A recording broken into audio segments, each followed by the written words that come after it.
In my hands here I have a, well, uninteresting 486 board, I'd say. This is the FIC 486VC HD budget model that came out in or around 1992 with a soldered on Intel 486SX25, which is one of the slowest 486s made. But thankfully it's got an additional socket in case you wanted to upgrade to a faster CPU in the future. But there is a reason I bought this somewhat uninteresting board. It's actually a perfect candidate for a future video I have planned, and I won't spoil anything for you, so you will have to stay tuned to find out why that is. In order to put it to good use in a future video though, it obviously has to work, and you guessed it, it doesn't. This board's broken in a very predictable way, and thankfully the fix isn't all that difficult. As you can see, it's got a Dallas RTC module with a date code of 1992. This thing being 32 years old, there is a snowflake's chance in heck the battery has any life left in it at all, so it's going to need to be replaced. Like many boards in the early 90s, corners were cut and a dip socket that costs only a few cents wasn't used. The module was soldered directly to the board, making a replacement a royal pain for the average user. I mean, granted, nobody expected to be using this thing 32 years later anyway, that's for sure. For anyone not familiar, these modules are not just a battery. They include a few components all encapsulated within a plastic casing, including a real-time clock chip, crystal oscillator, along with a small lithium-ion battery cell. Having an RTC module with a dead battery isn't always a showstopper. Some boards, depending on the BIOS, will allow you to boot, as long as you don't mind setting the hard drive geometry and other settings every time you power it up. But others will completely stop you in their tracks, like this 486VC HD here. It'll let you enter the BIOS, change all the settings, but as soon as you save and quit, it'll just go ahead and load the CMOS defaults again for you. So there really is no way to use this board if the module's flat. I have a pair of new Dallas DS12887A modules here that I bought a couple of years ago, and you can see their date codes are 2022 and 2021. So yeah, they do still make these, but if you need one, be sure you buy it from a reputable seller because there are some fake relabeled ones out there. I got these from DigiKey. They're about $20 each, and I've had some good experiences with them. There are also some custom solutions that you can build yourself. I really like Necroware's benchmark modules, and I've made a few of these in the past. I will include a link below where you can find more information. And of course, you can modify the old modules to add an external battery, since the RTC chip and crystal inside are just fine. Alright, so without further ado, let's get this thing replaced. I'm going to start by just putting a bit of flux on the pins here. It does help to get the old joints flowing again. In some cases, it's also helpful to add some fresh solder to each of the joints before getting started too. For desoldering, I'm going to use my trusty Hakko FR301, which I absolutely love. Still cringe when I think how much I paid for this thing, but it really does work amazingly well. Before trying to pry the module out, I made sure all of the pins were moving freely inside the through holes, and sure enough, it came out with very little effort. I'll be keeping the old module. As I mentioned before, they can be modified to take an external battery. Even though it came out cleanly, I always like to go over the holes again with some copper wick and extra flux, just to make sure I get all of the old solder out. And out comes the forbidden toothbrush to get the flux residue off with some isopropyl alcohol. And as you can see, the through holes are cleaned right out and look really good. You notice that there are a few plugged with solder still, but these ones are unused and don't connect to anything, so I'm just going to leave them as is. But that does mean that I have to remove a few pins from the new socket so that it'll fit. It's really easy to do with this type of dip socket though. They can just be pried out individually with a pin or some other pokey object. Very nice, the socket clicked right in. Just putting some Kapton tape on it now to hold it in place so that it won't fall out when I turn the board over. And after applying some flux, it's finally time to get it soldered on. I'm going to be using MG Chemicals leaded solder here, which is really good stuff. After getting it all cleaned up with some isopropyl alcohol, I can see that the joints look pretty good. Not the cleanest job I've done, but happy enough with it. And behold, a dip socket, something the factory should have installed in the first place. So I'm going to use the module dated 2022 for this board. I forgot that the DS12887A actually has an extra pin compared to the 1287, but that's okay. I removed the pin from the socket, so it'll just basically sit in the opening and won't cause an issue. According to the datasheet, this pin is used for clearing the general purpose RAM on the 12887A, but it's actually not connected on other variations of the module, so it has an internal pull-up resistor, so should be totally fine to just leave it floating there, but just be very careful you don't ground that pin or the module won't work properly. Alright, always super satisfying to get one of these modules replaced. Let's see if the board is happy now. I'm just going to set all of the usual CMOS settings here, geometry, date, time, then I'll cut the power and make sure it still works. Bingo, another 486 board, however uninteresting it may be, lives on. Always a great feeling. So I was doing some stability testing and ran a Doom time demo and got a score of almost 8,000 real ticks in demo 3, which is a bit slower than I'd expect. Now I know an SX25 is not exactly a high performance 486, but even still that was about 10% shy of what I achieved on a different board with the exact same CPU and video card. When I checked memory performance using the cache check and speedsys tools, I was really surprised to see just how poorly the RAM was performing. 42 microseconds per kilobyte for L1, 47 for L2, seems decent enough, but 132 for main memory, that's pretty awful. And the final throughput score was only 8.4 megabytes per second, with an effective access time of 504 nanoseconds for reads.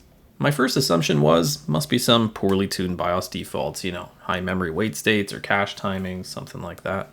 But everything was set to 0 or as fast as it could go. I also double checked to make sure the ISA bus was running at the proper frequency of 8 MHz, and it was indeed.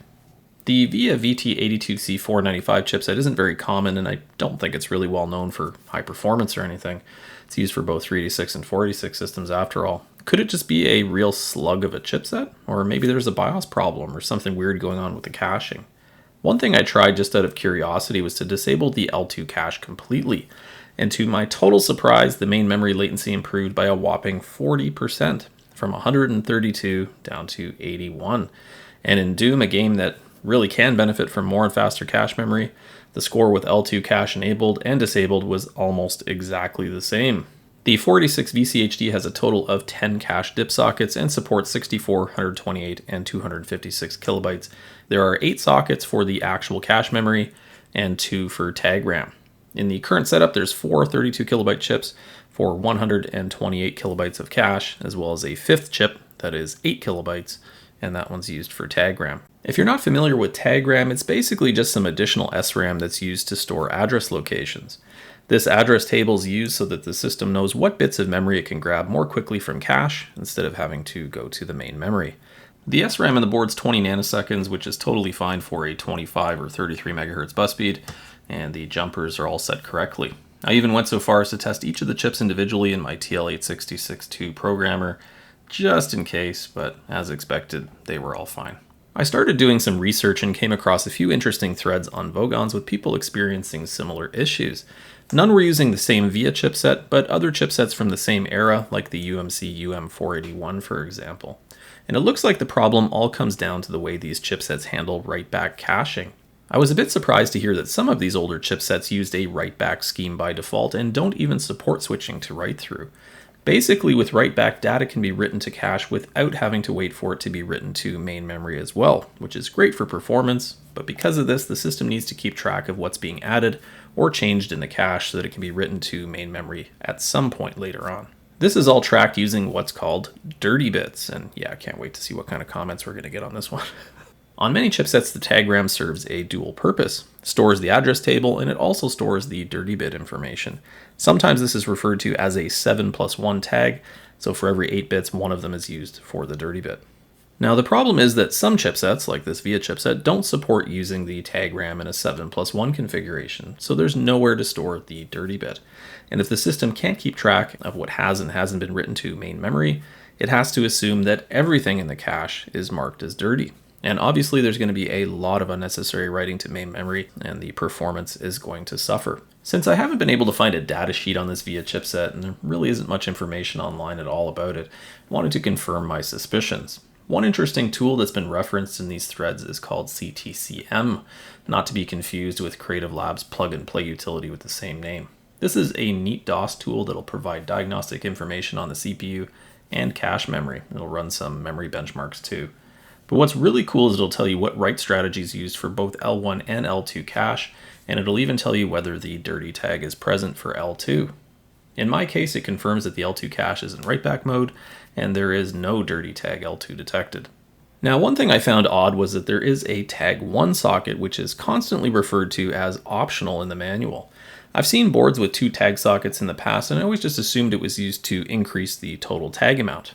But then I noticed this little note in the manual referring to the optional socket as AlterRAM, not tag RAM. Could it be as simple as just adding another 8 kilobyte chip here for dirty bit tracking? I didn't have any spare 8 kilobyte chips, so I just borrowed one from a 386 motherboard. Let's install it and see what happens. Look at that massive improvement in memory performance. It's gone down from 132 to 83. and I think that this definitely solves the problem. Write-back caching is obviously working much more effectively now that it can keep track of what blocks are actually changed. And if I run the Doom time demo again, I get a much better score of about 7,600 real ticks, or just shy of 10 frames per second.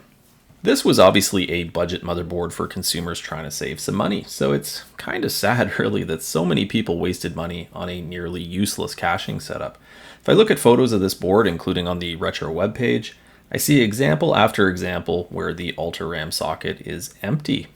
SRAM went for about $15 per 32 kilobyte chip in 1992, so even for just 128 kilobytes like this, including the tag, you're looking at about $70 or almost $160 today, taking into account inflation. If I was at a mom and pop computer shop in 1992 and they told me I could pay just $7 or $8 for an extra SRAM chip that would improve my memory performance by 40%, I think I would have said yes, or just run without any cache and put the savings towards a Sound Blaster or some more RAM.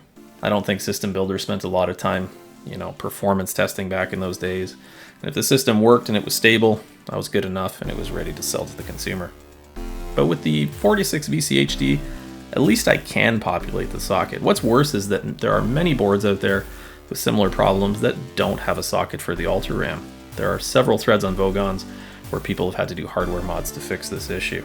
But hey, I may be 32 years late to the party, still trying to do my part to get the word out anyway.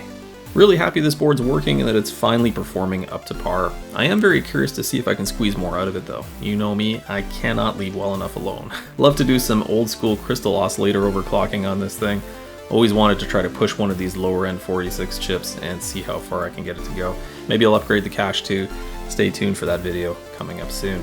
And of course, there is the secret true purpose that I bought this thing for in the first place. Not going to spoil it, so you will be seeing more of this board in the coming weeks. Thanks very much for watching. If you enjoy my channel, please consider supporting me on Patreon.